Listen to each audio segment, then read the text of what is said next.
বলছি যে আজকে আমি বিপদে ভাই, আজকে আমার পাশে কিন্তু এত বছর যে আমাকে দিয়ে ভিডিও করছে সেই শুরু থেকে এই পর্যন্ত আমি কখনো কারো কাছে বলি নাই যে আমাকে একটা টাকা দেন। আজকে আমি তো অসহায় হয়ে পড়ছি। এখানে 50,000 টাকা আছে সাকিব ভাই, আপনি টাকাটা নেন। আসলে ভাই আপনার মতো কাউরে আমি পাইনি, আপনি যেভাবে এসে আমার পাশে দাঁড়াইছেন। আমি এই দেশে যুদ্ধ লাগার পর আমি অনেক কষ্টে ছিলাম, আমি খাবারও পাইনি অনেক সময়, তো বড় একটা হেল্প করছেন আমাকে। আসলে কোনো মানুষই এইভাবে আমার পাশে এসে দাঁড়ায়নি। আসসালামু আলাইকুম সবাইকে। এই যে আমাদের এখানে জুনিয়র সাকিব খান ভাই, সারা দেশবাসী এবং দেশের বাইরে সবাই জানেন। তার বিগত কয়েক মাস আগে একটা দুর্ঘটনা ঘটেছিল, ওনার স্ত্রী ওনার পুরুষাঙ্গ কর্তন করেছিল। আজকে সে খুবই মুমূর্ষ অবস্থা, ঢাকা মেডিকেল কলেজে মৃত্যুর সাথে পাঞ্জা লড়ছে। তো আমি একটু আমাদের জুনিয়র সাকিবুল হাসান ভাইয়ের সাথে একটু কথা বলি। আসসালামু আলাইকুম ভাইয়া। ভাইয়া, আপনার এখন যে অবস্থাটা আমি নিজের চোখে দেখেছি, এখন দিন দিন অবস্থাটা আপনার অবনতির দিকে চলে যাচ্ছে। আপনার গায়ে প্রচণ্ড জ্বর, আমি আপনার শরীরে হাত দিয়ে দেখেছি, এখনও অনেক জ্বর আছে। এই যে ঢাকা মেডিকেল কলেজে আজকে 1.5 মাস ধরে আছেন, এখানে চিকিৎসা উন্নত বা চিকিৎসার সাপোর্টটা কীরকম পাচ্ছেন? এখানে আসলে এটা টেনিস, তো এটা হাত পা হইতো তাহলে এখানে সুস্থ হওয়ার সম্ভাবনা ছিল। আসলে টেনিসে যে কটা রোগী এখান থেকে গেছে জি সুস্থ হয়ে, তারা বলছে যে আমি শারীরিকভাবে সুস্থ আসতে পারি, জি এমনিতে হচ্ছে তার দেহটা সুস্থ হয়ে গেছে, জি কিন্তু তার ওই যে টেনিসটা ওইটা সুস্থ হইতে পারে না, ওটা অর্ধেক লস করে গেছে এখান থেকে।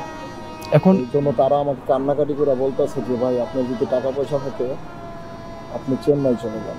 জি আর এমনিতে হচ্ছে মেডিকেলের অনেক স্টাফ যারা আমাকে চিনে, ভাই বোনেরা আশেপাশের ওইদিকে থেকে অনেকেই আসে, তারাও বলছে যে বাংলাদেশে তো উন্নত মানের কোনো মেশিনারি নেই, আপনারা ডাক্তাররা তো অনেক চেষ্টা করবেই আসলে সার্জারি করে ঠিক করার জন্য, যদি না হয় তখন কী করবে। এই জন্য আমি চেন্নাই যেতে চাচ্ছি এটা প্রপারলি ট্রিটমেন্ট নেওয়ার জন্য। জি, ইন্ডিয়াতে পেনিস ট্রিটমেন্ট হসপিটাল আছে আমরা জানি, এবং থাইল্যান্ডেও পেনিস ট্রিটমেন্ট হসপিটাল আছে আমরা জানি। আপনার কি কোনো পাসপোর্ট আছে? পাসপোর্ট নেই, কিছু নেই। আমি দেশের বাইরে কখনো যাওয়ার থিঙ্কিংই ছিল না। আমার বাংলাদেশকে আমি অনেক ভালোবাসি। আমার মা অনেক বলছে যে ইটালি চলে যাওয়া, আমার বাড়ি মাদারীপুর, সবাই ইটালি থাকে, আমার চাচাতো ভাই ইটালি থাকে, আমার ঘরের পাশে যারা আছে সবাই ইটালি থাকে। আমাকে বলছে যে তুই ইটালি চলে যা। আমি বলছি যে মা আমি বাংলাদেশে ভালো আছি, আমি মিডিয়াকে ভালোবাসি, কাজ করি, আমাদের সবাই লাইক করে, আমি বাইরে যাব না। তারপর এই মহিলার নির্যাতনে আমি অনেকবার চেষ্টা করছি বাইরে যাবো, কিন্তু যাইতে পারি না। আমরা খুবই মানে দুঃখিত এরকম একটা মহিলা, এরকম একটা মেয়ে আপনার জীবনে এসেছে, কারণ এটা একটা অ্যাক্সিডেন্ট আপনার জন্য আজকে, যার জন্য আপনি ভুগতেছেন। বড় ধরনের একটা অ্যাক্সিডেন্ট, কারণ হচ্ছে সে প্রডিউসার হিসাবে আসছিল, সে আমার ওয়াইফ হিসাবে আসেন, এই প্রডিউসার হিসাবে এসে আমাকে একবার আটকেই ফেলছে ভাই। আমি আর ছুটতে পারিনি তার কাছ থেকে, কারণ তার তো 2টা হাজবেন্ড আছে আর 2 ঘরের 2টা সন্তান। এটাকে আপনি জানতেন? একটা মেয়ের বাবা একটা। আসলে এগুলো বলে নাই কখনো বলে বলছে যে আমার হাজবেন্ড বাচ্চা দিচ্ছে, এগুলো কিছু নাই, আমি হচ্ছে পার্টনারশিপে মানে অ্যাক্টিং করতে চাই, যা ইনকাম হবে আপনার অর্ধেক আমার অর্ধেক। তখন আমার চ্যানেলটা নতুন হয়েছিল, আসলে আমি ওই ইনকাম করতাম যা মানে বিভিন্ন চ্যানেলে কাজ করতাম 5,000 10,000 টাকা, ওগুলো ফ্যামিলিতে চলে যেত।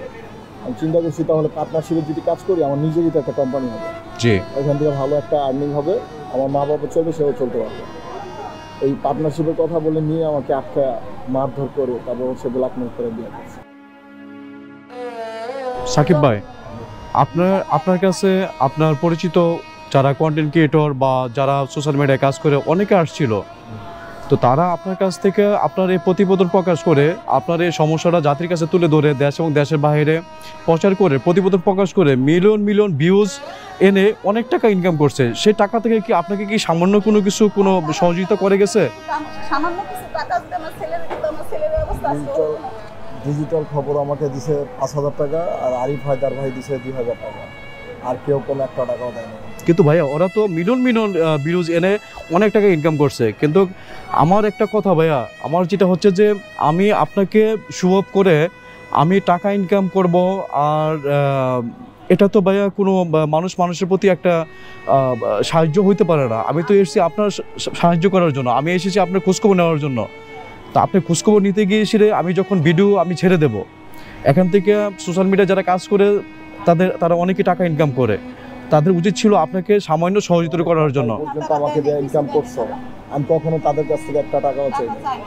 ভাই আপনি চাবেন কেন? ভাই আপনি চাবেন কেন? এটা আমার বিবেক, আমার বিবেক। আমি বলছি যে আজকে আমি বিপদে ভাই, আজকে আমার পাশে কিন্তু এত বছর যে আমাকে দিয়ে ভিডিও করছে সেই শুরু থেকে এই পর্যন্ত আমি কখনো কারোর কাছে বলি নাই যে আমাকে একটা টাকা দেন, যে ইন্টারভিউ।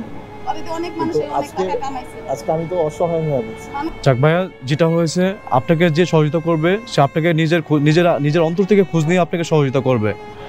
এজন্য আমি রাষ্ট্রের ঊর্ধ্বতন কর্মকর্তাদের কাছে আমি আবেদন করতেছি আপনার ভিসা প্রসেসিং করে, এই জুনিয়র সাকিবের ভিসা প্রসেসিং করে যেমন স্যারের কাছে পাঠানো হয়েছে, হ্যাঁ তাকে ইন্ডিয়াতে পাঠানোর ব্যবস্থা করেন। ঢাকা মেডিকেলে হচ্ছে ঊর্ধ্বতম কর্মকর্তা হচ্ছে সেনাবাহিনী জি আসাদুজ্জামান স্যার, উনি হচ্ছে পুরো হসপিটালের ডিরেক্টর। জি স্যারের সাথে যদি একটু কথা বলতেন আপনারা তাহলে উনি কোথাও কত তলায় বসে আছে আম্মু দেখাই দিবেন। জি আমি যাচ্ছি ওনার সাথে কথা বলার জন্য, উনি কুইক প্রসেসিং করতেছে, এটা আমি আগে জানি। আর হচ্ছে আমাদের বিধান স্যার, উনি সিগনেচার করছে যে আমার আসলে বাইরে যেতে হবে ট্রিটমেন্টের জন্য, ওইগুলো লিখে আনছিলাম টাইপ করে, বলছে যে এইগুলো লিখে নিয়ে আসো, পরে লিখে নিয়ে আসো। মানে প্রেস ব্রিফিং করার পর স্যার হচ্ছে দেখছে, দেখার পর আমাকে বলে যে তোমার কী দরকার, আমি বলছি আমার বাইরে যেতে হবে চিকিৎসার জন্য। পরে সে বলছে তো এইগুলো লিখে নিয়ে আসো, আমি হচ্ছে সিগনেচার করে দিচ্ছি। পরে সিল মারছে, তারপর সিগনেচার করছে, তারপর এটা হচ্ছে পাঠাইছে আপনার ডিরেক্টর স্যারের কাছে। ডিরেক্টর স্যার সিগনেচার করলে আমি ইন্ডিয়া যেতে পারবো চিকিৎসার জন্য। তো সাকিব ভাই, আমি আমার তরফ থেকে আপনার সাময়িক এখানে যাওয়ার আগ পর্যন্ত চিকিৎসার জন্য আমি কিছু সহযোগিতা আপনাকে করতে চাই, আমি কিছু সহযোগিতা করতে চাই। তো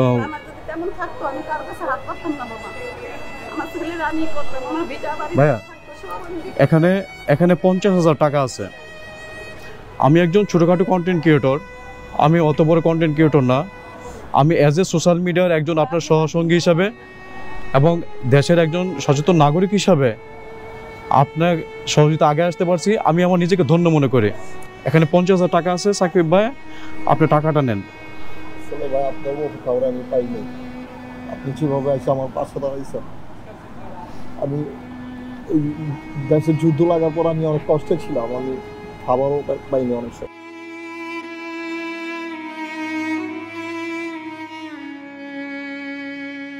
যারা আমার পাশে দাঁড়াইতে চেয়েছিল এমপি মন্ত্রীরা অনেকেই, মানে শেখ হাসিনার আমলে, তখন তো আর হচ্ছে ছাত্র আন্দোলনটা হয়নি, জি তখন তো তারা দেশ ছেড়ে পালাইলো, আর হচ্ছে আমার ট্রিটমেন্টটা এইভাবে স্লো হয়ে গেল।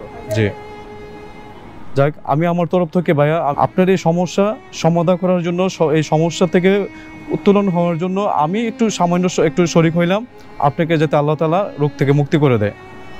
আপনার সাথে আমার কখনো দেখা হয়নি, কখনো আমার কন্টিনিউ হয় না। আপনি এসে এত বড় একটা হেল্প করছেন আমাকে, আসলে কোনো মানুষই এইভাবে আমার পাশে এসে দাঁড়ায়নি। ভাই আমি কথা দিচ্ছি, আপনি সুস্থ রাখ পর্যন্ত আমি আপনার পাশে আছি। ঠিক আছে ভাইয়া, আপনাকে যে এই ক্ষতিটা করছে, জামিনের জন্য অ্যাপ্লাই করে অবৈধ টাকার জন্য,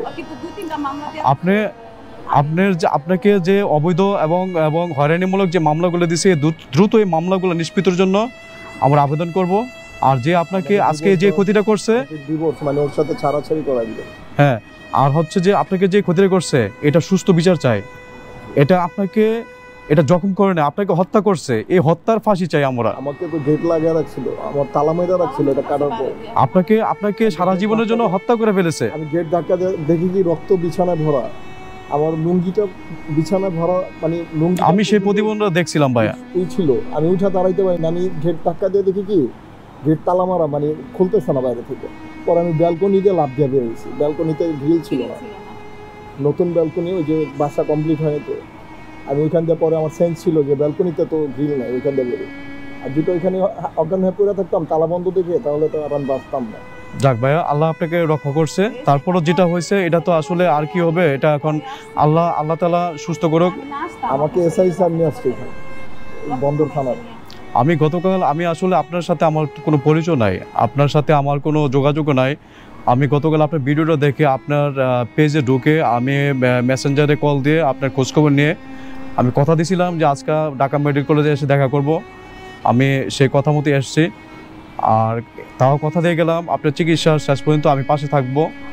আমি সবসময় আপনার খোঁজখবর রাখবো।